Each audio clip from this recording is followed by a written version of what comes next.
Retired Davao City policeman Arthur Lascañas on Monday apologizes to the Senate, saying he was ordered to lie when he testified in a Senate probe into the Davao death squad last year.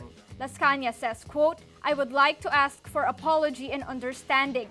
I feared for the life of my loved ones." Lascañas says he was ordered by Davao policeman Sonny Buenaventura to deny everything that self-confessed DDS hitman Edgar Matobato had said about the killings in Davao and the role of then Mayor and now President Rodrigo Duterte. Buenaventura is said to be one of Duterte's longtime aides. Lascañas says, quote, "I wanted to clear my conscience. That's the reason I approached the church people, because of my sincerity, for the sake of truth." The Senate last year already concluded that there's no evidence to prove the existence of the DDS, but was forced to reopen its probe after Lascañas' press conference in February. But Senate Public Order Committee Chief Senator Panfilo Lacson says Lascañas' confession isn't enough proof against Duterte. Lacson cites a Supreme Court ruling saying that before a conspirator's testimony is deemed useful, there should be new substantial evidence to prove it. 8 women topped this year's graduating class at the Philippine Military Academy. Cadet First Class Rovi Martinez is valedictorian of PMA class sa Lacnib. Martinez is a Cabanatuan City native. She studied accountancy before entering the PMA.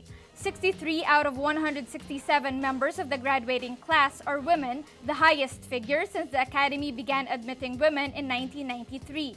The PMA's graduation ceremonies will be held on Sunday with President Rodrigo Duterte as guest of honor. It will be Duterte's first graduation rites as Commander-in-Chief.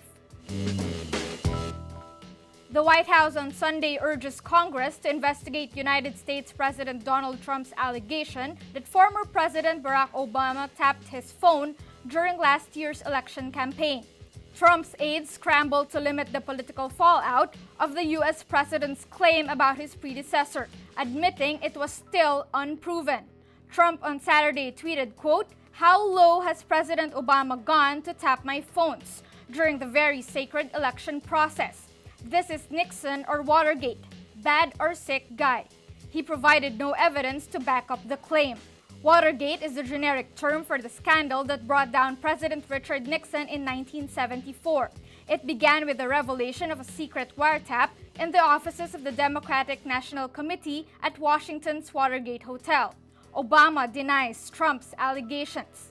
U.S. presidents can't legally order wiretaps, which require the approval of a federal judge and reasonable grounds of suspicion.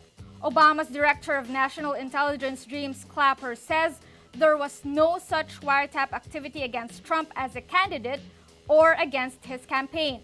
Federal Bureau of Investigation Director James Comey on Saturday also asked the Justice Department to correct the claim by publicly rejecting it.